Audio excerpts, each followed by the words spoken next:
properly, then these guys would easily take the fight down, but it seems there's just a frontal pilum attack, and that was it. Meanwhile, things are a bit more fluid over here. All these cavalry are engaging. My Hetairoi and my Agama Hippeis are taking on, quite successfully, these inferior skirmish cavalry and Median cavalry. And these horse archers are engaging the Gallic cavalry. Once again, it's making me wonder if I should make horse archers any better. But anyways, the fact that most cavalry carry AP weapons somewhat diminishes the value of elite cavalry in melee. Having a powerful charge get off is really important. And the staying power is important too.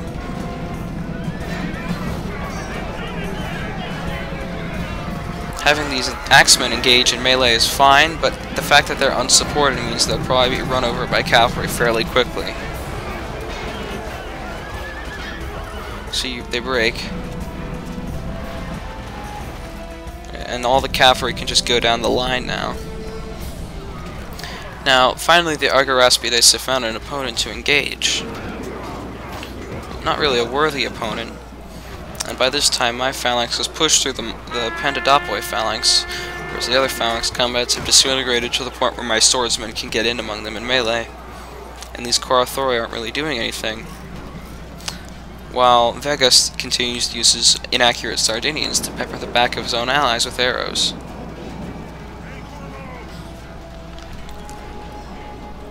Over here, the wavering and tired Romans have begun to be engaged by the Gallic reserves.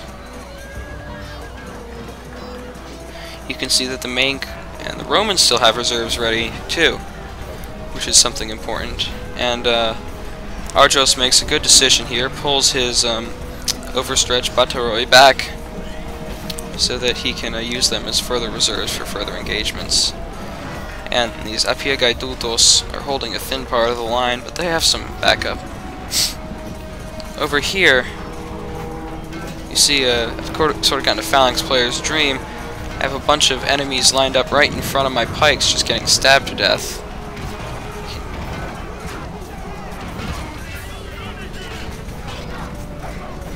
Although my pikemen over here aren't really doing anything.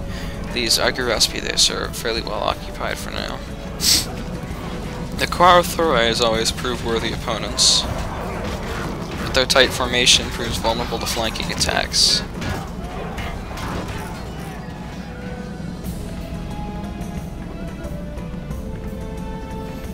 If we get the Hetairoi charge in there, helps a lot.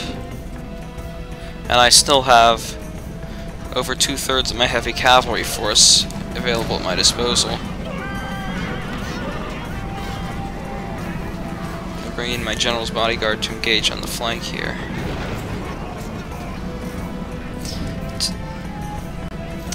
But he makes the decisive charge over here to break these opponents opposing my phalanx. The charge is really only properly executed over here, because over here it just sort of routes. Funnily enough, the properly executed charge actually fails to break its targets, and these veteran cohorts, they really carved themselves a gap right here. Impressive performance, to say the least. The rest of the Roman reserves have committed and are now engaging in guard mode. But the guard mode line isn't really well set up.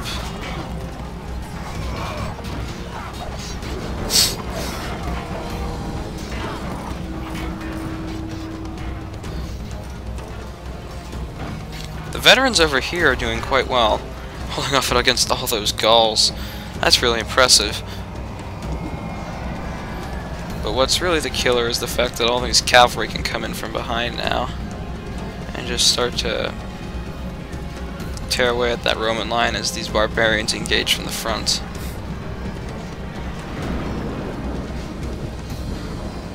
Here's another thing, this cohort unit seems to not be engaging fully.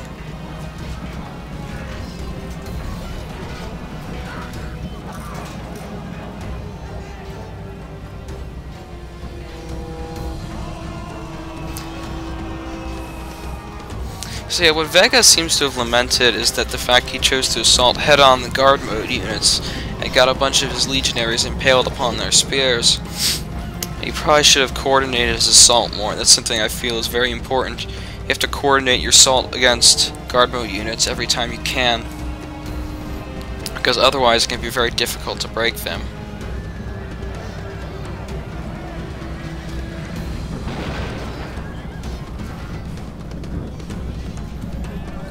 You can see that over here battle is broken down into the sort of chaos that happens once the phalanx lines collapse.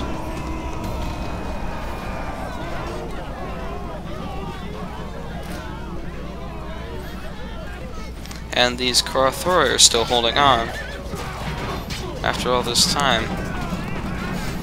But as their formation's broken down, these Galatians have been able to bring their sword skills more and more into use.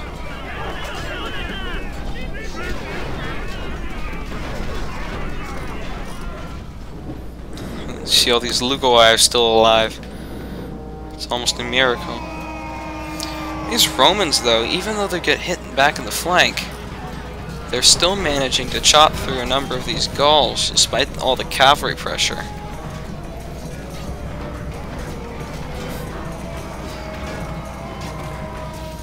And these veteran cohorts are still alive, which really is something to say for their tenacity. They just bored a hole through the phalanx line where there was a weakness.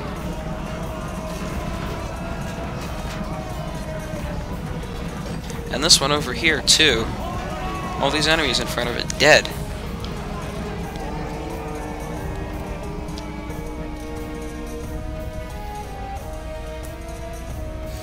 The picture from a broader perspective, just have a little fun. Look at how many units are routing. From that picture alone, you can tell who's winning the battle.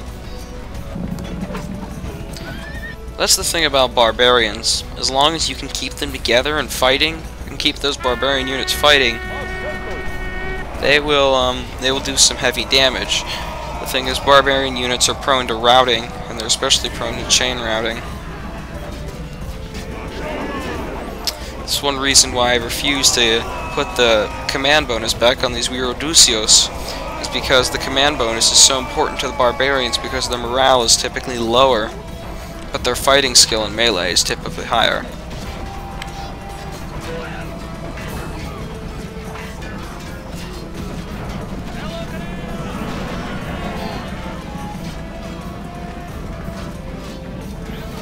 It's one thing, when you start hearing that call for retreat, you often hear multiples of them coming up soon. But you can see these 13 morale Romans, they just don't give up.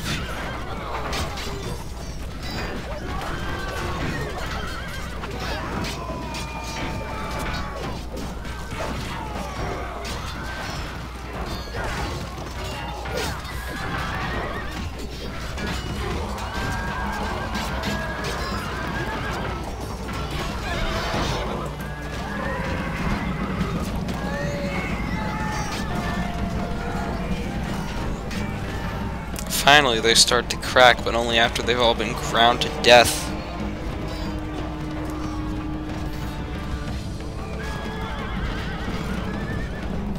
And nothing's really left over here. Guess I should have moved my guys to attack over here, but all the Romans essentially got killed off. We had noticed how you had to kill them all.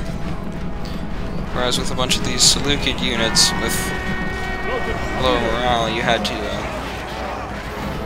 just could rout them with cavalry. And if you look at the battle lines,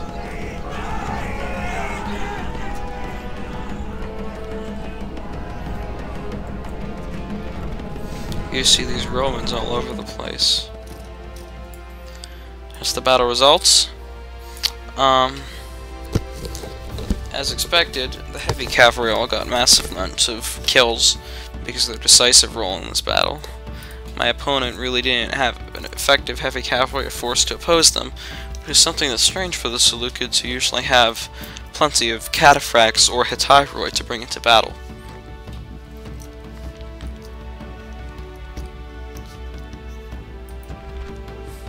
Anyways, thank you all for watching. Have a good day, have a good night wherever you are, and be sure to watch the next video that I put up. And be sure to, if you can, download EB, download patch 1.2, download Hamachi, and EB Online EDU 3.0, whatever the latest version is. Come and join us. There's guides everywhere, and there's plenty of people willing to help you out. Thanks, bye.